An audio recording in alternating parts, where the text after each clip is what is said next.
Magandang hapon, narito ang update ukol sa maging lagay ng ating panahon.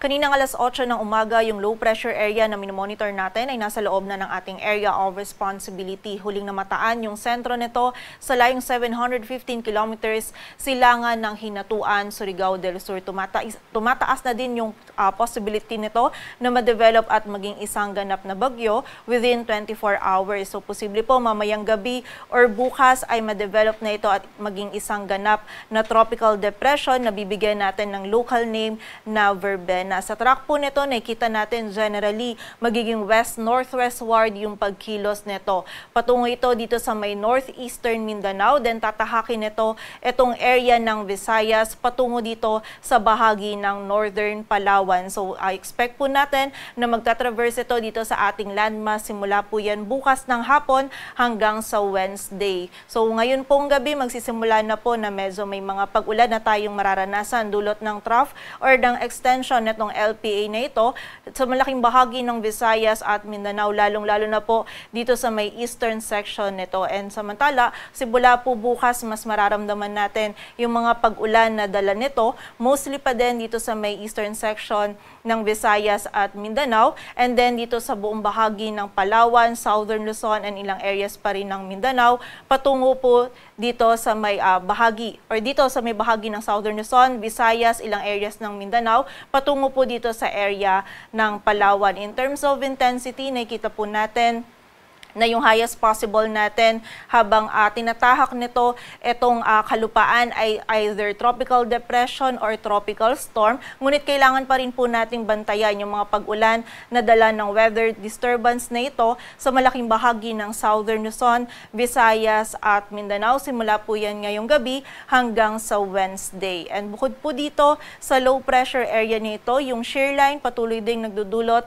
ng mga pag-ulan, lalong-lalo na sa may eastern section ng Northern at Central Luzon, maging dito din po sa Metro Manila, maging sa Calabarzon at ilang bahagi pa po ng dito din, lalong-lalo na sa may ilang bahagi pa ng Bicol region. And bukod din po dito, yung Amihan nagdudulot din ng mga pag-ulan for the rest of Central and Northern Luzon. So pagtuloy pong pag-iingat para sa ating mga kababayan sa posibilidad ng mga pagbaha at pagguho ng lupa. At para nga sa magiging lagay ng panahon bukas, araw ng Lunes, patuloy pa rin po makakaranas ng mga pag-ulan, pagkilat at pagkulog ang bahagi ng Cagayan, Isabela, Quirino, maging ang bahagi din po ng Apayao, Mountain Province, Kalinga, Ifugao at yung area din po ng Quirino, maging dito din sa Metro Manila, Calabarzon, Quezon, Camarines Norte at Camarines Sur. Dulot po ito ng shear line. Posibleng hanggang sa mga malalakas yung pag-ulan na ating mararanasan.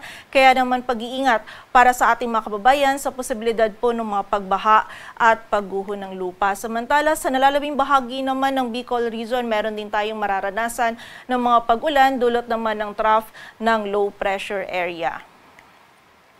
Samantala, dito naman sa nalalabing bahagi ng Cordillera Administrative Region, Cagayan Valley at Central Luzon, magiging maulap din po yung ating kalangitan. May mga pag-ulan din na mararanasan, dulot naman ng amihan. Samantala, for the area of Ilocos Region, magiging bahagyang maulap hanggang sa maulap po yung ating kalangitan. Kung may mga pag-ulan na mararanasan, ay mostly mga light rains po na dulot pa rin ng amihan. And dito naman sa area ng Mimaropa, may mga isolated po ng mga pag-ulan, dulot ng localized thunderstorms.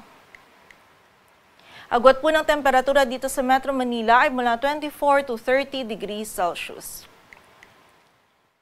Samantala, bukas naman itong buong bahagi ng Visayas, maging yung area din ng Palawan, Zamboanga Peninsula, Northern Mindanao, Caraga at Davao Region, magiging mataas din po yung posibilidad ng mga pag-ulan, pagkilat at pagkulog-dulot po ng low pressure area. Expect po natin hanggang sa malalakas na pag-ulan yung ating mararanasan simula bukas, lalong-lalo na dito sa may silangan ng Eastern Visayas and also yung silangan din po ng Mindanao. Kaya naman pag-iingat or doble ingat po para sa ating mga kababayan dyan sa banta ng mga pagbaha at pagguho ng lupa.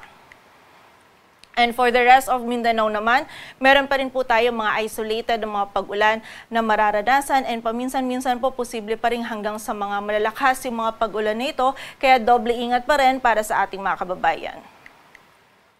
Agwat po ng temperatura sa Cebu ay mula 25 to 29 degrees Celsius at sa Davao naman ay 24 to 30 degrees Celsius.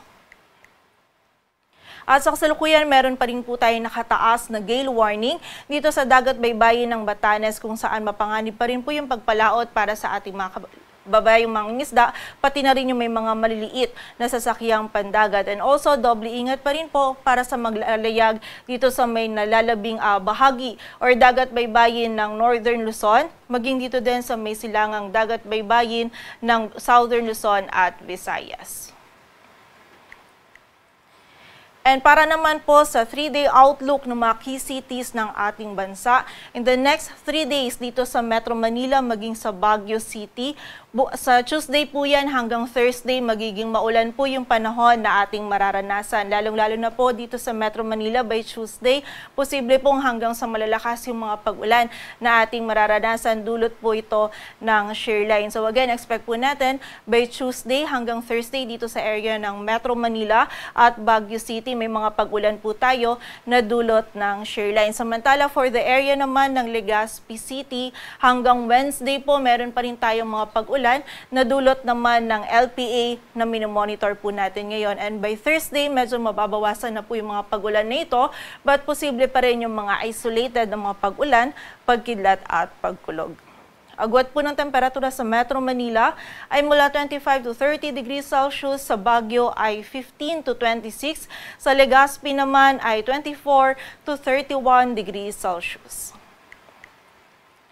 Samantala dito naman sa bahagi ng Iloilo City in the next 3 days ay magiging maulan din po yung ating panahon. Dulot ito ng low pressure area. Samantala sa Metro Cebu and Tacloban City din by Tuesday and Wednesday patuloy pa rin po or makakaranas pa rin po tayo ng mga pag-ulan. Hanggang sa mga malalakas po na pag-ulan yung ina-expect natin na mararanasan. Kaya muli doble ingat para sa ating mga kababayan sa banta ng mga pagbaha at pagguho ng lupa. And by Thursday naman dito sa area ng Metro Cebu at Tacloban City, may mga isolated na mga pag-ulan pa rin po tayong mararanasan. Agwat ng temperatura sa Metro Cebu ay mula 24 to 31 degrees Celsius, sa Iloilo ay 24 to 30 at sa Tacloban City naman ay 23 to 31 degrees Celsius.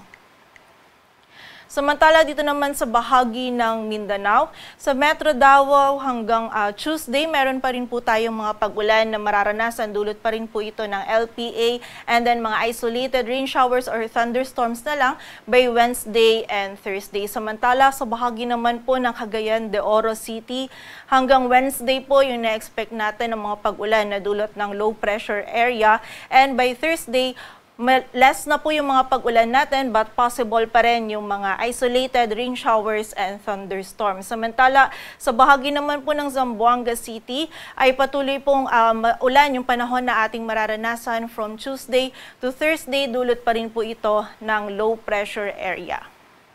Agwat po ng temperatura sa Metro Davao ay mula 24 to 32 degrees Celsius. Sa Cagayan de Oro City ay 24 to 31, samantala sa Zamboanga City naman ay 24 to 32 degrees Celsius.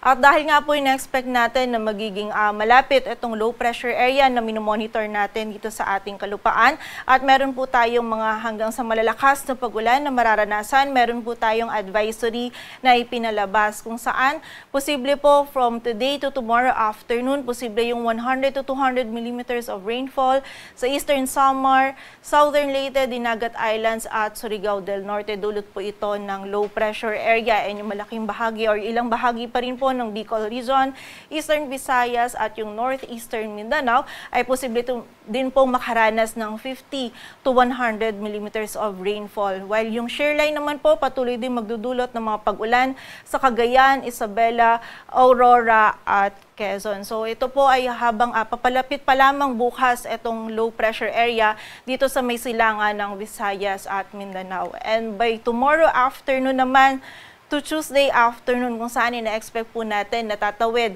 itong low pressure area dito sa ating kalupaan. dito sa may central portion ng ating bansa. In-expect po natin malaking areas po yung makakaranas ng 100 to 200 millimeters of rainfall, maging ng 50 to 100 millimeters of rainfall. So mostly po dito pa rin sa area or yung halos yung buong bahagi po ng Visayas, maging ang Southern Luzon at yung ilang areas po ng Mindanao, patuloy po yung makakaranas ng mga pag-ulan na dulot ng low pressure area. Magiging mataas po yung banta ng mga pagbaha at pagguho ng lupa, kaya naman maging alerto at pag-iingat po para sa ating mga kababayan. Samantala, by Tuesday afternoon naman to Wednesday afternoon, mostly by this time, yung low pressure area po natin ay tinatawid pa rin itong bahagi ng Visayas patungo dito sa area ng Northern Palawan and then patungo dito sa West Philippine Sea. So malaking bahagi pa rin po ng Southern Luzon and Visayas yung makakaranas ng hanggang sa malalakas ng mga pag-ulan. And bukod din po dito yung shear line, magdudulot din ng mga pag-ulan sa malaking bahagi ng Northern and Central Luzon, maging dito din po sa Metro Manila. Kaya muli, doble ingat pa rin po para sa ating mga kababayan dahil na-expect natin sa mga susunod po na araw ay magiging maulan po yung panahon sa malaking bahagi ng ating bansa at magiging mataas din po yung banta ng mga pagbaha at pagguho ng lupa.